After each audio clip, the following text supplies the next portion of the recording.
Atlas made it to the Marine base gate with blood on his paws and a child's white ribbon tied to his harness.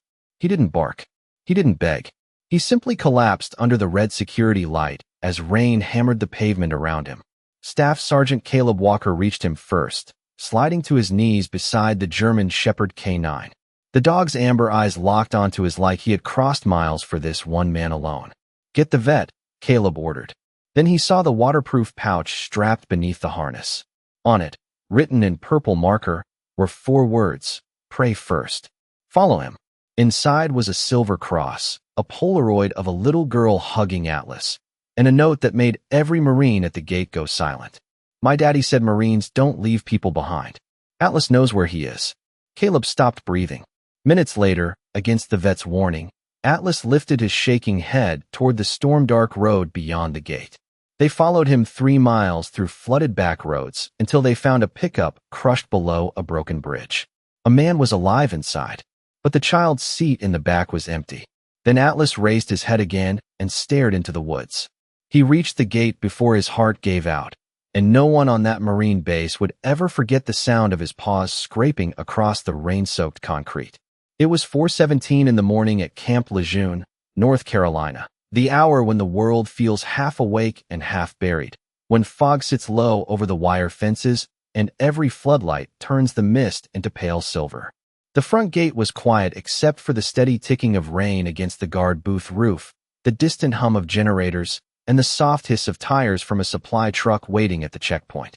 Private Nolan Pierce, 19 years old and still new enough to stand 2 straight in bad weather, had just lifted his coffee to his mouth when something moved beyond the outer barrier. At first, he thought it was a shadow blown loose from the roadside trees. Then the shape stepped into the red sweep of the security light, and Nolan's hand froze. A German Shepherd K9 was coming toward the gate. Not walking, not running, fighting for every inch. His sable coat was soaked flat against his body, dark along the spine and gold at the chest, his ears low, his breath breaking into little clouds in the cold rain. Mud streaked his legs. Burrs clung to his fur. Around his shoulders was a tactical harness, old but well kept, the kind issued to working dogs who had once known commands, purpose, and a handler's steady hand. But there was no handler behind him. No vehicle. No voice calling his name from the dark. Only the dog, the storm, and a strange white ribbon tied beneath his harness, fluttering weakly like something a child might have worn to church. Nolan stepped out from the booth. "Hey, boy," he called, careful and low. The shepherd lifted his head. His eyes were amber, bright with exhaustion, and for one breath they seemed to look past Nolan, past the gate, past the flags snapping in the rain, toward the sleeping heart of the base. Then his front legs trembled. He tried to take one more step. He could not. He folded slowly onto the concrete, not with panic, not with surrender, but with the terrible quiet of a creature that had spent every last ounce of strength reaching the only place he believed would understand. The alarm Nolan hit was not the loud combat siren. It was the medical call button, the one meant for gate emergencies, the one that made phones ring in rooms where tired men learned to move before they were fully awake. Staff Sergeant Caleb Walker heard it from the security office half a building away. He had been reviewing overnight logs under a flickering fluorescent light, the collar of his utility jacket still damp from an earlier patrol. Caleb was 37, white, broad-shouldered, and weathered in the face in that particular way Marines become when years of discipline harden the body, but grief keeps softening the eyes. His hair was dark blonde, cropped close. A thin scar near his eyebrow caught the light whenever he turned his head. Men trusted him because he did not waste words. Dogs trusted him because he never reached too fast. But there was something else in Caleb, something quieter than command, something that had stayed wounded since the night he missed a signal he should have seen. A flare, too faint. A radio call too broken. A friend who had counted on him. Since then, Caleb believed in checklists, maps, verified reports, and the clean weight of procedure. He did not believe in signs. Not anymore. He reached the gate as 2 Marines stood back in the rain, uncertain, watching the shepherd breathe against the pavement. "Nobody crowd him," Caleb said. His voice was calm, but his pace quickened. He dropped to one knee beside the dog, the cold water soaking through his pants. Up close, the German shepherd looked older than he first seemed, maybe 6, maybe 7, with a strong chest, worn paws, and the noble face of an animal who had carried responsibility before he ever carried pain. Caleb took off one glove and laid 2 fingers gently at the side of the dog's neck. There was a heartbeat, weak, steady enough to beg for time. "You made it," Caleb whispered, though he did not know why he said it. The dog's eyes shifted toward him. For a second, the rain, the gate, the base, all of it seemed to go still. Then Caleb saw the pouch. It was tucked under the lower strap of the harness, wrapped in clear waterproof plastic and bound with that same white ribbon. Not military tape, not zip ties. Ribbon, soft, narrow, and frayed at one end, with tiny purple stars printed along the fabric. Caleb looked at Nolan. "Who brought him in?" Nolan swallowed. "No one, Staff Sergeant. He came alone." Caleb reached toward the pouch. The shepherd stirred. Not enough to rise, not enough to resist, but enough to place one trembling paw over Caleb's wrist. The gesture stopped everyone. It was not a warning. It was not fear. It was a request. "Wait." Caleb held still. Rain ran down the bridge of his nose. The dog's breathing caught, then steadied. "All right," Caleb said softly. "We do this your way." He leaned closer, careful to keep his hand open where the dog could see it. "What's your name, boy?"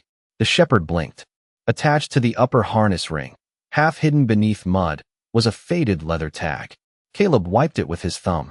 5 letters emerged. Atlas. Something tightened in Caleb's chest. A dog named for a soul who carried the weight of the world. Behind him, a vehicle. Pulled up fast, but stopped without screeching. Dr. Rachel Moore stepped out with a medical bag in one hand and a folded thermal blanket in the other. She was the base veterinarian, 34, practical, sharp-eyed, and known for speaking plainly when others preferred comfort. "Give me space," she said, already kneeling. She checked Atlas's gums, his pulse, his breathing, the temperature of his ears. Her expression changed only slightly, but Caleb saw it. "How bad?" he asked. "Bad enough that he shouldn't be conscious," Rachel said. "Bad enough that he shouldn't have made it to this gate." The chaplain arrived next, still buttoning his coat over a gray sweatshirt, his hair flattened from sleep, a small cross visible at his collar. Captain Michael Reed did not ask why he had been called for a dog. He simply looked at Atlas, then at the ribbon, and his face softened with immediate understanding. Some emergencies announced themselves in blood and noise. Others arrive wrapped in silence and a child's handwriting. Rachel slid the blanket under Atlas with Caleb's help. As they lifted him onto a stretcher, the pouch slipped free and landed against Caleb's boot. Everyone looked down. Written across the plastic in purple marker were 4 words, uneven and rain-blurred but still readable. "Pray first. Follow him." No one spoke. Even the rain seemed to lower its voice. Caleb picked up the pouch, feeling how light it was, how impossible it seemed that anything so small could pull a dying dog across miles of storm. He opened it carefully. Inside was a silver cross no bigger than his thumb, a Polaroid photograph of a little white girl with pale blonde hair hugging Atlas around the neck, and a folded note. The paper trembled slightly in Caleb's hand as he unfolded it. The handwriting was childish, large, and uneven. "My daddy said Marines don't leave people behind. Atlas knows where he is. Please make them pray so God hears him too." Caleb stared at the words until they stopped being ink and became a voice. A child's voice. Hopeful. Terrified. Certain that Marines would come because someone once told her they always did. Rachel touched his sleeve. "Caleb." Atlas had opened his eyes. Again, weak as he was, he had turned his head toward the road beyond the gate, toward the black line of trees and the flooded back roads that disappeared into the early morning storm. His body could not rise, but his gaze did. Caleb looked from the note to the dog, then out into the rain. Procedure said wait for confirmation. Procedure said identify the source, notify county authorities, establish jurisdiction, secure the animal, preserve evidence, do not chase a mystery into a storm before sunrise. Caleb knew every rule. He also knew what it felt like to lose minutes he could never buy back. Captain Reed placed a hand gently on Atlas's head. "Lord," he whispered, "if you carried him this far, guide the rest of us the last mile." No one answered amen. They did not need to. Caleb folded the note and placed it inside his jacket, close to his chest. Then he stood, rain dripping from his jaw, and looked at the Marines waiting for his order. "Open the gate," he said. We're following the dog. The gate opened with a low mechanical groan, and the first sweep of headlights reached into the storm like a hand searching through darkness. Caleb Walker climbed into the lead utility vehicle with the damp note folded inside his jacket, close enough that he could feel its edges against his chest each time he breathed. Atlas lay on a padded stretcher in the back, wrapped in a thermal blanket, with Dr. Rachel Moore sitting beside him and keeping 2 fingers near his pulse. Captain Michael Reed sat across from her, one hand resting on the side rail, his lips moving without sound. Behind them, a second vehicle carried Private Nolan Pierce and 2 Marines from the night watch. No one made jokes. No one complained about the hour. The base disappeared behind them, its lights fading into the rain, and the narrow service road bent toward the dark pine woods beyond Camp Lejeune. The windshield wipers worked hard, dragging sheets of water aside only long enough to reveal more water, more trees, more road shining black beneath the beams. Caleb drove slower than he wanted to, faster than caution light. Every few hundred feet, he checked the mirror. Atlas had not lifted his head since they left the gate, but his ears moved. Slightly, deliberately, as if some part of him was still tracking a sound buried beneath the weather. Rachel watched the dog with a face that tried to stay clinical and failed at the edges. His temperature is low, she said. Pulse is thin. He needs intravenous fluids and oxygen, not a back road in the middle of a storm. Caleb did not look away from the road. I know. Then you understand what I am saying. I understand every word. She looked toward Atlas. But you are still following him. Caleb gripped the wheel. A child wrote that note because she believed someone would. The vehicle fell quiet again. Rain struck the roof in a hard, steady rhythm, like fingers tapping out time they did not have. After 2 miles, the paved service road split into 2 county routes. The left route led toward a gas station and the highway. The right narrowed into a tree-lined road with standing water pooled along the shoulders. Caleb slowed. Which way? Nolan's voice crackled over the radio from the second vehicle. Sir, county map says left gets us to the main road. Caleb glanced back. Atlas lay still. His eyes were closed. Caleb almost turned left. Then Atlas gave a sound so faint that it was barely more than air. Not a bark. Not a whine. A broken breath, pulled through effort. His front paw shifted beneath the blanket and pressed toward the right side of the vehicle. Rachel froze. Caleb. The paw moved again. Right. Caleb turned the wheel. The road narrowed almost immediately, trees pressing closer, their branches wet and black against the gray sky. Water ran along the ditches in silver lines. Somewhere in the distance, thunder rolled low enough to feel inside the ribs. Captain Reed leaned forward and looked at the note again in Caleb's hand. The girl said he knows where he is. She did not say how far. No, Caleb said. She did not. Do you think she is out there too? Caleb did not answer. He had been trying not to imagine the Polaroid, the little girl's arms around Atlas, her pale blonde hair caught in sunlight, her smile too trusting for a morning like this. He had been trying not to imagine a car off the road, a father hurt, a child waiting in the dark because she believed a dog could bring Marines back to her. It was easier to focus on the road, easier to count landmarks, easier to be useful than afraid. A half-mile later, the radio began to crackle. Static washed through Nolan's voice. Staff Sergeant, losing signal. Road is getting washed out back here. Stay close, Caleb replied. Lights on me. Then the road dipped. The lead vehicle rolled through a shallow flood that rose to the lower doors, brown water curling around the tires. Caleb eased through it, jaw tight. On the other side, Atlas suddenly opened his eyes. Rachel saw it first. He is awake. Caleb slowed. Atlas lifted his head 1 inch from the blanket. The effort made his whole body tremble. His amber eyes fixed on the windshield, then shifted toward the left shoulder where an old dirt road almost disappeared between 2 leaning pines. It was not marked. It was barely a road at all, just twin muddy tracks swallowed by brush. Caleb stopped. There? Rachel asked, as if hoping the answer would be no. Atlas stared. His breath shook. Then, with all the strength left in him, he tapped his paw once against the stretcher rail. Caleb looked down the dirt track. That is not on the map. Captain Reed's voice was quiet. Maybe it is on hers. Caleb pulled the Polaroid and folded note from his jacket. Behind the note was something he had missed at the gate, a second piece of paper tucked flat against the plastic. He opened it carefully. Purple crayon.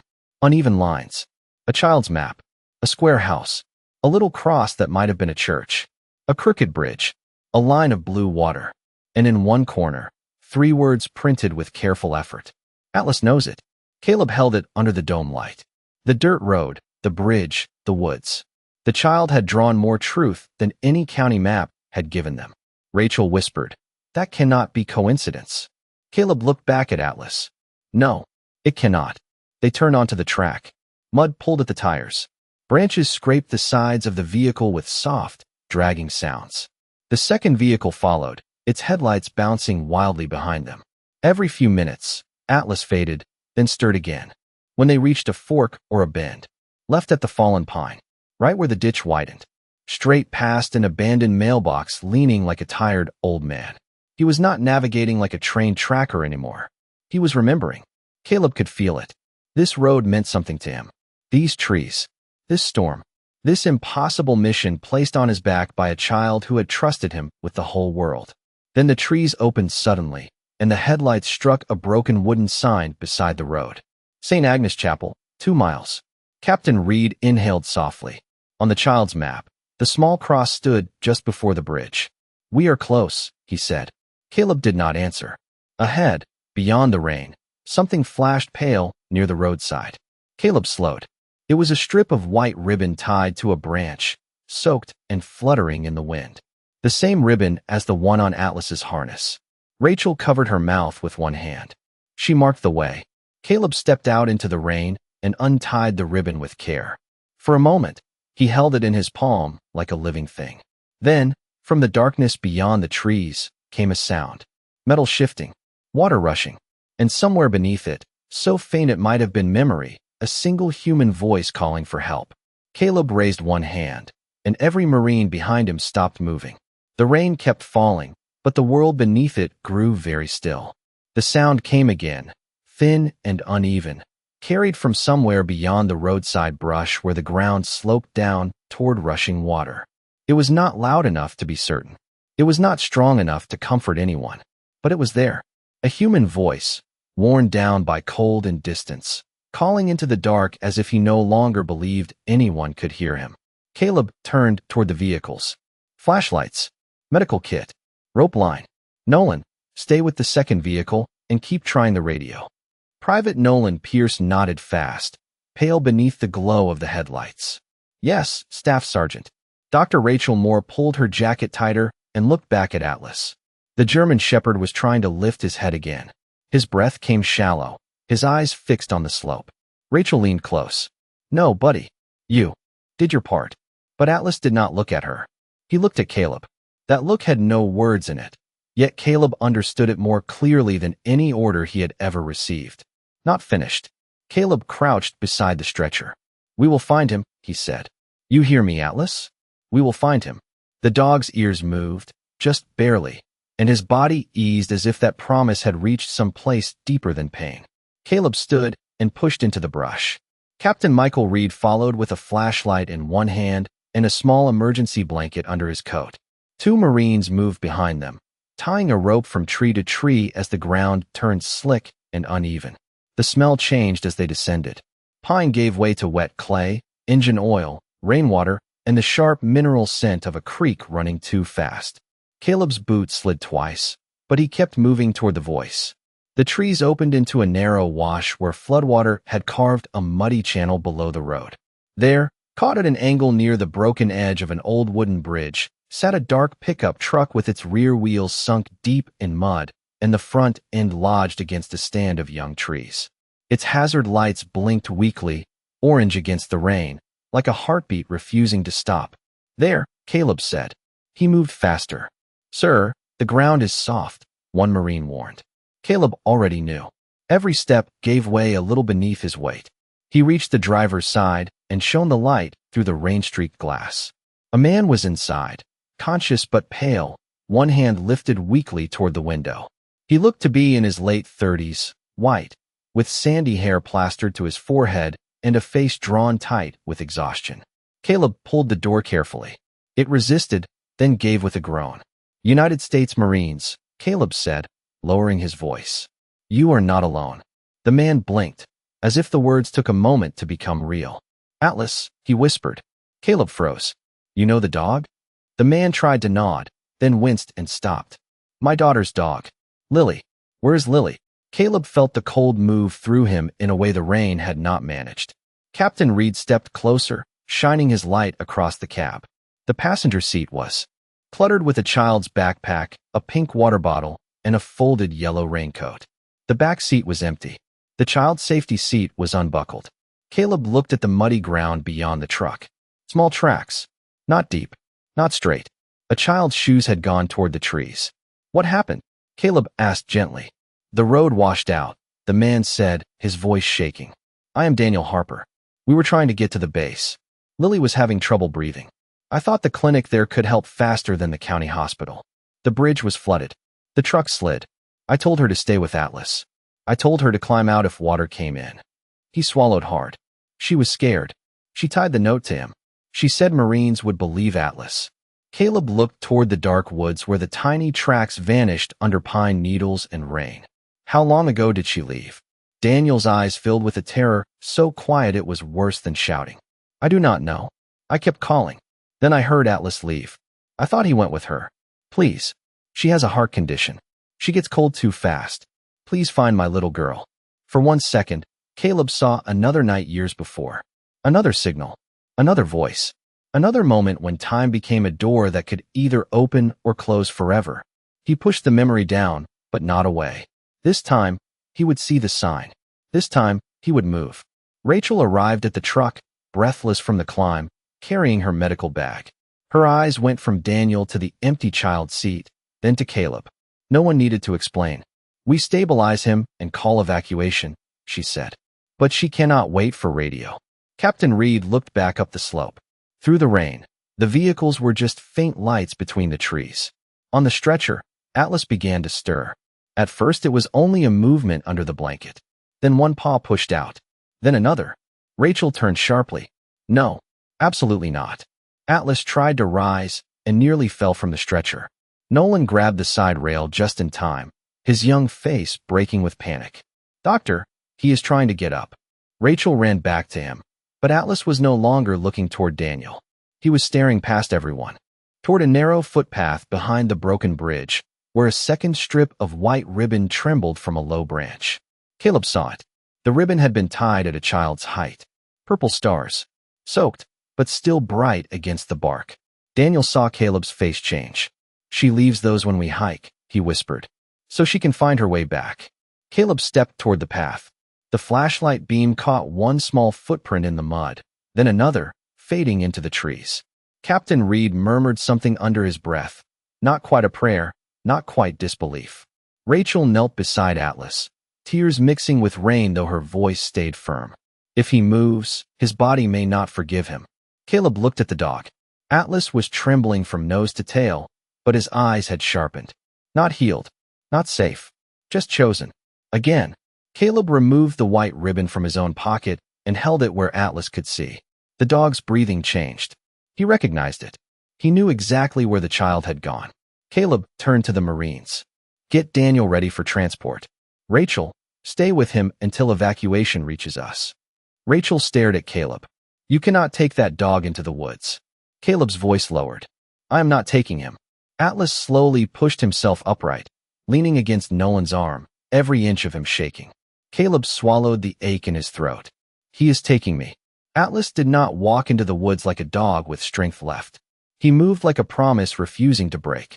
Caleb kept one hand near the harness, not pulling, not guiding, only ready if the German shepherd stumbled. Captain Michael Reed followed a few steps behind with a flashlight and the emergency blanket tucked beneath his arm. Private Nolan Pierce came last, carrying the portable radio high above his shoulder as if lifting it closer to heaven might help the signal reach someone. Behind them, through the trees and rain, Rachel stayed with Daniel Harper beside the truck, her voice steady as she worked to keep a father awake while his heart chased his child into the dark. The narrow footpath bent away from the broken bridge and climbed through longleaf pine and wet brush. It was not a real trail, only a deer path, worn soft beneath the storm, but Lily had marked it. Every few hundred feet, a small white ribbon fluttered from a branch at waist height for a child, each one printed with purple stars, each one saying the same thing without words. I came this way. Please find me. Caleb counted them under his breath. 1, 2, 3. By the fourth ribbon, Atlas's legs began to shake harder. By the fifth, his breath had turned rough and uneven. We can carry him, Nolan said, voice tight. Caleb watched Atlas pause beside a puddle, his nose low, his amber eyes searching the mud. Not yet. The dog lifted his head and turned left, away from the visible path, toward a slope of soaked pine needles that fell into thicker woods. Captain Reed shone his light that way. There is no ribbon. Caleb looked closer. For a moment, he saw nothing but rain and bark in black spaces between trees. Then the flashlight caught a narrow smear of purple on a gray stone. Not ribbon. Crayon. A tiny arrow, drawn by a child's hand, nearly washed away. Nolan let out a breath. She marked the rocks too. Caleb crouched, touching the color with his thumb. The purple stained his skin faintly. It made the whole forest feel suddenly intimate, as if a little girl had been leaving pieces of herself behind so fear would not swallow the way. He stood and looked at Atlas. Good boy, he whispered. Atlas moved again.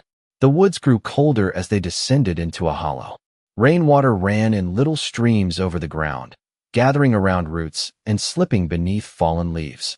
The air smelled of cedar, wet earth, and distant smoke, so faint Caleb wondered if he imagined it. Then Captain Reed stopped. Do you smell that? Caleb nodded. Wood smoke. Nolan lifted the radio. Could be a house. Static answered him. No channel. No rescue tone. Just the empty whisper of bad weather. Atlas quickened for 3 steps, then nearly collapsed. Caleb caught him under the chest before he went down. The dog's body was too light beneath the soaked fur, all bone, muscle, and will. For the first time since leaving the base, Atlas leaned fully into Caleb, and the trust of that weight almost undid him. Easy, Caleb said, lowering him. Carefully. Easy, brother. Atlas's eyes stayed open, fixed ahead. Not on Caleb. Not on Reed. Ahead. Caleb followed that gaze and saw it through the trees. The faint outline of a small building, half hidden by pines, with a crooked steeple rising above the roof. St. Agnes Chapel. Old white boards weathered gray. One window glowing with the dim orange pulse of a candle or lantern inside. The child's map had been right. Captain Reed crossed himself without thinking. She made it to the chapel. Caleb's relief lasted 1 second. Then he saw the door. It was partly open, moving softly in the wind. Lily. Caleb called, careful not to shout too sharply. Lily Harper, my name is Caleb. I am a Marine. Your father sent us. Only Rain answered. Atlas tried to rise. Caleb slid one arm beneath him. No more, boy. I have you. But Atlas pushed against him, not with strength, with need. Caleb understood. All right. Together. They reached the chapel steps slowly. Each plank creaked under Caleb's boots. The little building smelled of damp wood, dust, old hymnals, and something warm that had almost gone out. Inside, the sanctuary was small, no bigger than a country schoolhouse, with plain benches, a simple wooden cross at the front, and rain tapping through a leak in the roof into a metal bucket. A child's backpack lay on the floor near the first pew. Beside it, a pink water bottle. Caleb's flashlight moved gently across the room. Lily. A faint sound came from behind the altar. Caleb's chest tightened. He moved around it and found her curled beneath a faded quilt, small and pale, her blonde hair damp against her face, one hand clutching a yellow raincoat and the other holding a strip of white ribbon. She looked no older than 8. Her eyes fluttered but did not fully open. Captain Reed knelt at once, wrapping the emergency blanket around her. She is cold, he said, but she is breathing. Caleb keyed his radio, even though he knew the signal was weak. Rachel, we found Lily at St. Agnes Chapel. She is alive. We need medical evacuation at our location. Static cracked, then broke. For half a second Rachel's voice came through, thin and distant. Repeat. Lily is alive. Caleb closed his eyes once. Alive. Atlas heard the name.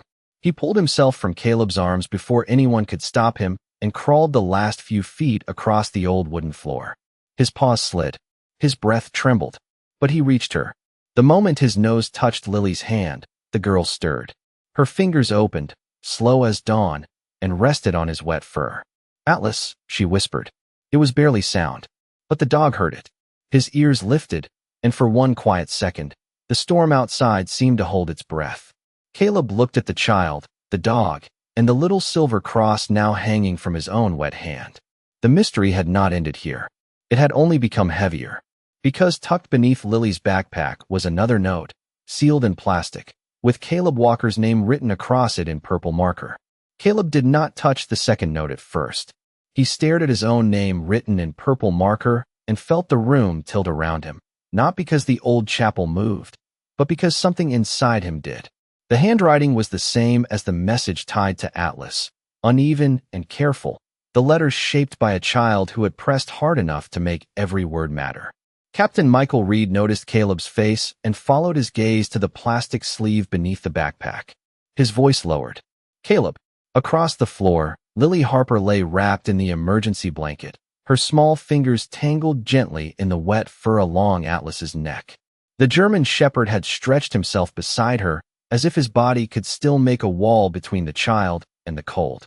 His eyes were half closed, but whenever Lily breathed, his ears moved, counting every breath the way a mother counts footsteps in a hallway.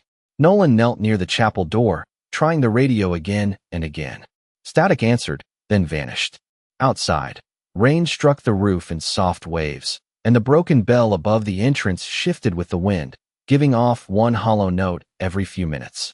Caleb finally reached down and picked up the plastic sleeve. His hands were steady from training, but his chest was not. He opened it carefully. Inside was a small folded page, and beneath it, a photograph, older than the Polaroid. From the harness. The photo showed 4 Marines standing beside a dusty vehicle under a hard white sun. One of them was younger Caleb Walker, face leaner, eyes harder, his arm around a smiling man with sandy hair and a familiar kindness in his expression. Caleb knew that face. He had carried the memory of it for years.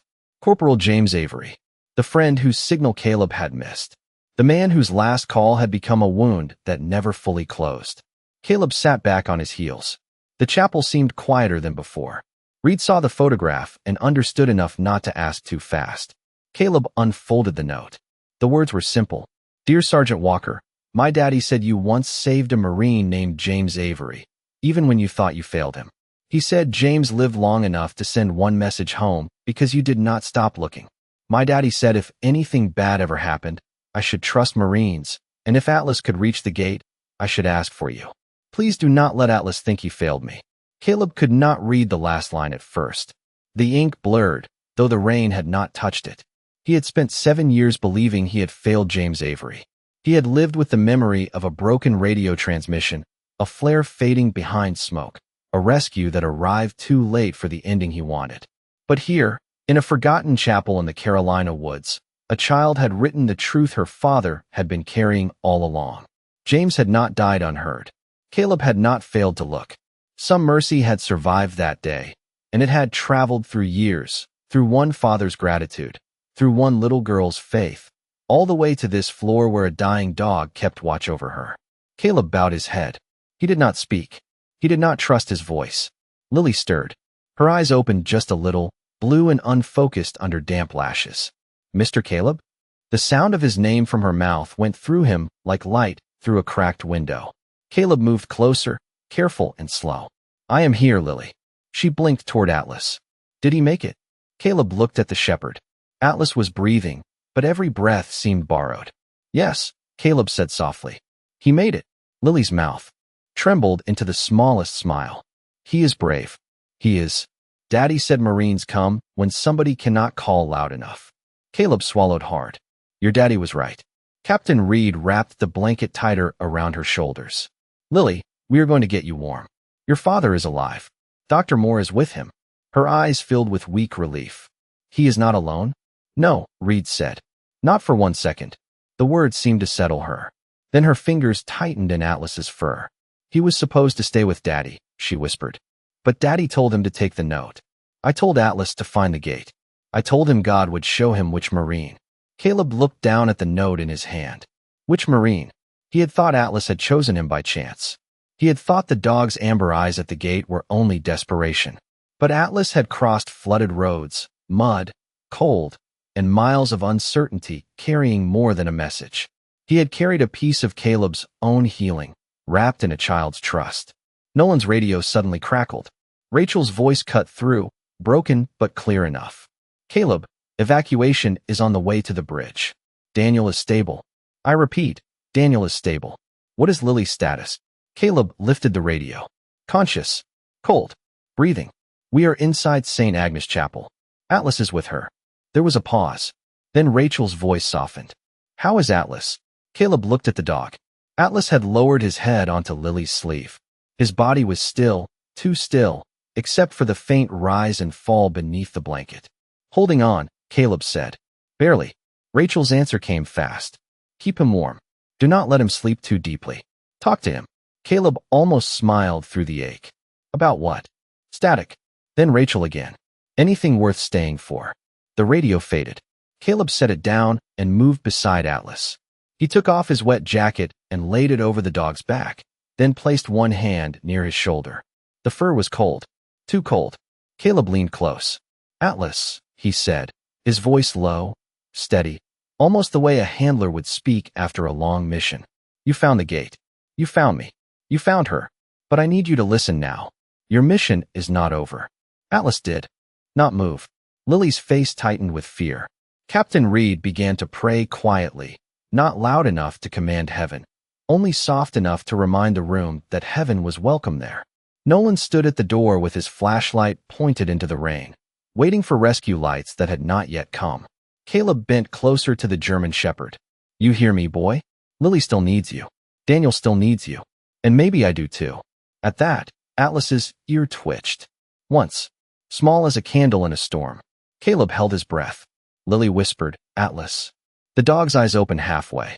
His gaze found the little girl first, then Caleb. For a moment, no one moved. Then, from somewhere far beyond the trees, a faint siren began to rise through the rain. Help was coming. But Atlas's breathing changed again, shallow and uneven, and Caleb knew with a cold certainty that the longest mile of the night was not the road back. It was keeping the dog alive long enough to see morning. The siren did not arrive like a rescue at first. It came thin and uncertain through the trees, swallowed by rain, then returned a little stronger, bending around the chapel walls like a sound trying to find its way home. Nolan stepped out onto the porch and raised his flashlight high, sweeping it in slow arcs through the storm. This way, he called, his young voice cracking but steady enough to carry. Inside, Caleb stayed on the floor beside Atlas and Lily, one hand resting lightly against the German shepherd's shoulder, the other holding the damp edge of his jacket over the dog's back. The chapel smelled of old wood, wet wool, candle smoke, and cold rain. Somewhere above them, water dripped from the roof into the metal bucket with a soft, patient rhythm.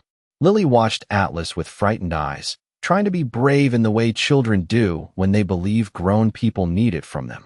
Her lips were pale, but her fingers kept stroking the fur between his ears.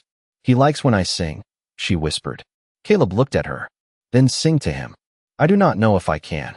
Captain Michael Reed knelt closer, wrapping the emergency blanket tighter around her. You do not have to sound strong, sweetheart. You only have to let him hear you. Lily swallowed, and after a moment, a trembling little melody rose from her throat. It was not perfect. It was barely more than breath and memory. An old Sunday school song, soft and uneven, the kind a child learns before she understands why adults cry during hymns. Atlas's ear moved. Caleb felt it beneath his hand. Small. Real. That is it, Caleb whispered. Stay with her, boy. Outside, boots hit the chapel steps. Rachel Moore came through the door first, rain streaming from her hood, medical bag in hand, her expression sharpened by urgency. Behind her were two emergency medical technicians from the county and a Marine carrying extra blankets. Rachel crossed the room fast, first to Lily, then to Atlas, her training pulling her in two directions and her heart resisting the choice. Lily first, Caleb said. Rachel gave him one quick look. I can do both. She checked Lily's pulse, listened to her breathing, wrapped a warming pack beneath the blanket, then turned to Atlas and placed her stethoscope against his chest. Her face changed. Not much. Enough. Caleb saw it and felt the floor seem to fall away. Rachel. She did not answer immediately. She adjusted the scope, listened again, then pressed two fingers near Atlas's neck. Lily stopped singing. Is he okay? No one answered too quickly. That was how the truth entered the room. Not as a shout, as a silence. Rachel's voice was gentle but honest. His heart is very tired. Lily's eyes filled. But he found me. Yes, Rachel said, her own voice thinning. He did. Caleb leaned closer to Atlas, his mouth near the dog's ear. You hear that? You found her. You brought everybody in. Atlas did not open his eyes. His breathing had become so shallow that Caleb had to watch the fur near his ribs to see it move. One of the emergency medical technicians lifted Lily carefully onto a carry blanket, but she reached for Atlas with both hands. No, please. He has to come too. He is coming, Caleb said at once, before anyone could say otherwise. Rachel looked up. There were rules, limits, priorities, and weather outside that cared nothing about tenderness. Caleb knew all of them. He also knew Lily had asked for one thing this night that he could still give. He is coming, he repeated. Same convoy. Rachel held his gaze, then nodded. Then we move now. The trip back through the woods became slower than the search had been. Lily was carried between two rescuers, wrapped in silver thermal blankets that shimmered under the flashlights. Atlas lay on a second stretcher, with Caleb and Nolan at either end, lifting him as carefully as if they carried something holy. The rain softened as they moved beneath the pines, but the ground remained slick, and every root seemed placed to steal time. Caleb counted steps to keep his mind from counting breaths. 20 steps. Pause. 20 more. Check Atlas. Listen. Keep moving. At the bottom of the slope, near the broken bridge, floodlights had turned the muddy clearing into a strange dawn. Daniel Harper was already inside an ambulance, propped on a stretcher, wrapped in blankets. Rachel's temporary work still holding him safe. When he saw Lily being carried out of the trees, his face broke open with relief, so deep it looked like pain before it became joy. Lily, he called, weak but clear. She turned her head. Daddy. The emergency medical technicians brought her close enough for their hands to meet. Daniel held her fingers with the tenderness of a man afraid the world might take back its mercy if he gripped too hard. Then his eyes found Atlas. Oh, buddy, he whispered. You did it. Caleb helped set the dog's stretcher beneath the shelter of the ambulance doors. Rachel moved fast, checking him again, warming him, giving quiet instructions. The sirens were muted now, lights flashing red across rain, mud, faces, and the white ribbons still tied to branches behind them. For one suspended moment, everyone who had run, prayed, searched, and carried stood inside that red light, watching a little girl reach one hand from her blanket toward the dog who had saved her family. Atlas's eyes opened. Only halfway. Enough to find Lily. Enough to find Daniel. Then, slowly, his tail moved once against the stretcher. One tired sweep. A small sound went through the group. Not quite laughter, not quite sobbing. Something human and grateful in between. Caleb bowed his head, and for the first time in years, he did not feel foolish for praying. But just as Rachel allowed herself one breath of hope, Atlas's body grew still again. The tail stopped. The faint movement beneath his ribs faded until it was almost impossible to see. Rachel leaned down quickly. Atlas. Lily whispered his name from the ambulance, soft as a candle flame. Daniel tried to sit up, but the medic held him gently back. Caleb placed his hand on the dog's chest. He waited for the rise, for the breath, for anything. The storm had passed into a thin drizzle. Dawn had begun to pale the edge of the sky, and in that fragile gray light, with Lily alive, Daniel alive, and every mile behind them finally answered, Atlas seemed to let go. For one heartbeat, no one moved. Not Rachel, not Caleb, not the Marines standing in the rain with mud on their boots and prayers caught in their throats. Even the ambulance lights seemed to pulse more softly across the clearing, red fading into gray fading into the first thin blue of morning. Caleb kept his hand on Atlas's chest, waiting for movement that did not come. He had known silence in many forms. The silence after orders were given. The silence before a storm broke. The silence of men trying not to cry. But this silence was different. It felt like the whole night had arrived at the edge of one breath and could not cross it. Rachel leaned closer, her stethoscope pressed to the German shepherd's side.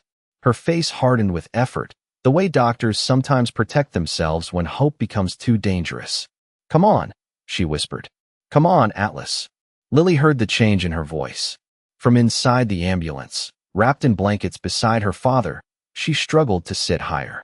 "No," she said, small but certain. He did not say goodbye. Daniel Harper reached for her hand, his own trembling. "Sweetheart." "No," Lily said again, and the strength in that one word made every adult turn toward her. "He always says goodbye." Caleb looked at her through the open ambulance doors. Her face was pale from cold and exhaustion, her blonde hair tucked beneath a blanket, but her eyes were fixed on Atlas with a faith that made no room for endings. Captain Michael Reed stepped beside Caleb and lowered his head. He did not make a ceremony of it. He did not raise his voice. He simply placed 2 fingers against the small silver cross that had been tied to Atlas's harness and began to pray under his breath. One by one, the others bowed their heads. Nolan Pierce, the 2 Marines from the convoy, the emergency medical technician standing by Lily's stretcher. Even Rachel, still listening for a heartbeat, closed her eyes for half a second. Caleb did not know what words to use, so he borrowed the only ones that had carried him through the night. "Lord," he whispered, his voice rough, "if you brought him this far, please do not let him leave before he knows he made it home." Lily stretched out her arm from the ambulance. She could not reach Atlas. The distance was only a few feet, but it may as well have been a mile. Caleb saw it and understood. He moved the stretcher closer, inch by careful inch, until her fingers could touch the dog's ear.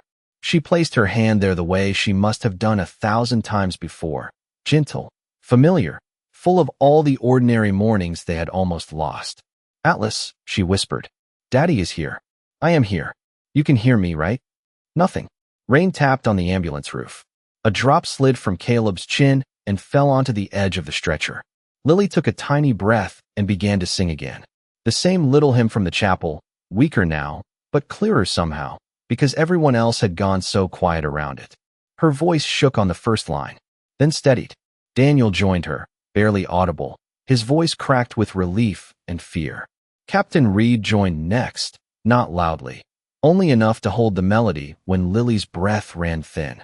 Nolan did not know all the words, but he hummed. Rachel kept the stethoscope in place.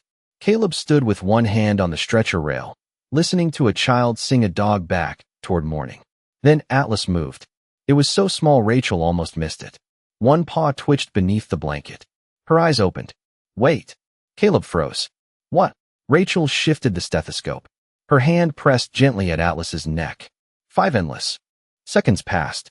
Then her face changed, not into certainty, not yet, but into wonder held carefully behind discipline. "I have a pulse." Lily stopped singing. "He is alive?"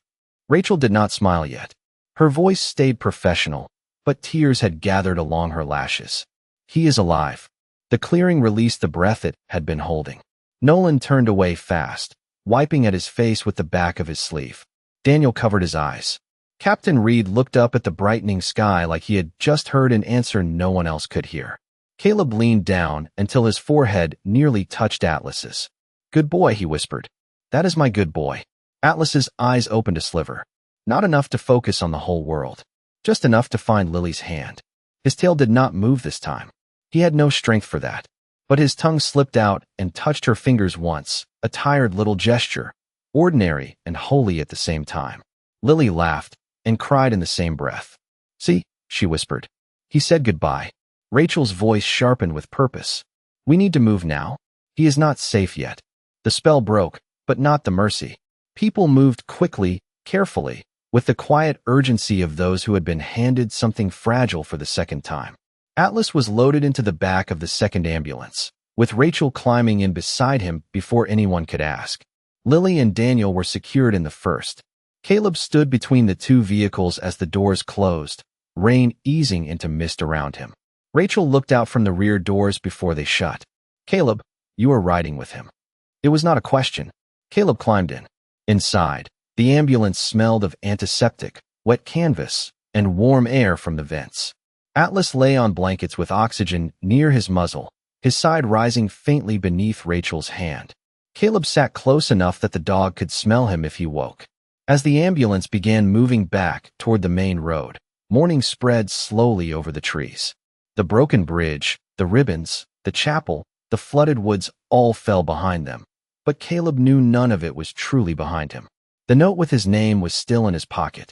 Lily's words were still in his chest. You once saved a Marine named James Avery, even when you thought you failed him. Caleb looked at Atlas and understood that some rescues take years to finish.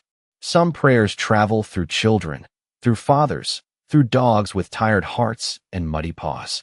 At the hospital entrance, Marines from the base were already waiting, along with nurses, orderlies, and county deputies. No one had told the whole story yet, but somehow people had gathered with coffee cups, blankets, and quiet faces, as if the morning itself had called them there. When Atlas was carried inside, the automatic doors opened with a soft rush of warm air. Lily, on a stretcher ahead of him, turned her head and reached back. Caleb walked between them and placed her ribbon gently in her hand. He is right behind you, he said. Lily held the ribbon to her chest. Do not let him be scared. Caleb looked down at Atlas, then at the hallway glowing with clean white light. He will not be alone. But as the veterinary trauma team hurried Atlas toward a separate treatment room, Rachel glanced back once, and Caleb saw the truth in her eyes. The miracle had happened. The fight had not ended. The hospital hallway was too bright for a story that had begun in rain. White floors shone beneath fluorescent lights. Nurses moved with calm urgency. Doors opened and closed with soft clicks. Somewhere down the corridor, a machine chimed in steady rhythm, and the smell of antiseptic covered the last traces of mud, pine, and cold water clinging to Caleb Walker's uniform. Lily Harper was taken to a pediatric room where warm blankets, oxygen, and gentle voices surrounded her. Daniel Harper was placed 2 rooms away, close enough that Lily could see him through the open doorway when the nurses stepped aside. He lifted his hand once, and she lifted hers back. No words passed between them. None were needed. They were alive in the same building, under the same morning light, and for a father who had called into the storm until his voice nearly failed, that was its own kind of grace. But Caleb did not stay with them long. His eyes followed the other stretcher, the one that carried Atlas through a side entrance toward the veterinary emergency suite attached to the base medical wing. Rachel Moore walked beside it, one hand on the dog's shoulder, speaking to him in a low voice that no one else could hear. Caleb followed until a pair of swinging doors stopped him. A young corpsman stepped in front of him gently. Staff Sergeant, they need room. Caleb nodded, but he did not step away. Through the small window in the door, he watched Rachel and the team work around Atlas with careful hands. There was no shouting, no panic, only focus, warm air, fluids, oxygen, towels, monitors, the kind of fight where every small motion mattered. Captain Michael Reed came to stand beside Caleb, holding 2 paper cups of coffee. He offered one. Caleb took it, but did not drink. You should sit, Reed said. Caleb kept his eyes on the window. I sat for 7 years. Reed understood without asking. The note with Caleb's name had been read 3 times by then, once by Caleb, once by Reed, and once by Daniel through tears he did not try to hide. Daniel had known James Avery after that long-ago rescue. James had lived long enough to speak of Caleb not as the man who failed him, but as the Marine who came back into danger when others thought there was nothing left to find. Daniel had been the corpsman who heard those words. He had carried them home. He had told Lily. And Lily, in the logic of a child whose faith had not yet been trained to doubt, had believed Caleb Walker was exactly the kind of man Atlas should find. Caleb looked down at his hands. They were clean now, washed in a sink near the emergency entrance, but he could still feel mud under his nails and the weight of Atlas leaning into him in the woods. I built a whole life around a thing that was not true, he said quietly. Reed looked at him. What thing? That I stopped short. Reed did not answer quickly. He watched Rachel move behind the glass, her face intent, one gloved hand checking Atlas's pulse. Maybe you did stop somewhere, Reed said. But not that night. Caleb turned slightly. Reed's voice stayed gentle. Sometimes guilt is not proof. Sometimes it is just grief looking for a place to live. Caleb closed his eyes once, and for the first time in years, he did not see the flare fading. He saw Atlas at the gate. He saw Lily's ribbon on a branch. He saw a child's map drawn in purple crayon. He saw signs he had not missed. Down the hall, Lily's door opened. A nurse wheeled her slowly toward them, wrapped in blankets. Her pale blonde hair brushed back from her face. Daniel followed in a wheelchair, one arm resting across a blanket, tired but smiling with the fragile disbelief of a man who has been given more mourning than he expected. "Can I see him?" Lily asked. Her voice was small, but clear. The corpseman looked uncertain. Caleb looked through the window. Rachel glanced up as if she had felt the question before hearing it. She came to the door and stepped out, removing her gloves. Her face was worn with effort, but not empty. Lily searched it immediately. "Is Atlas scared?" Rachel knelt to Lily's height. "No, sweetheart. He is sleeping. His body is very tired, but his heart is still working." Lily absorbed that carefully. Children listen differently when love is on the line. "Can he hear me?" Rachel hesitated, then smiled faintly. "I think if anyone can hear you through a door, it is Atlas." Lily looked at Caleb. "Will you tell him I am right here?" Caleb crouched in front of her. "I will." She reached beneath her blanket and pulled out the white ribbon Caleb had given back to her. It was wrinkled now, still stained faintly from rain and mud. "Tie this where he can see it when he wakes up." Caleb took it like a medal. "Yes, ma'am." Daniel's eyes met Caleb's over Lily's shoulder.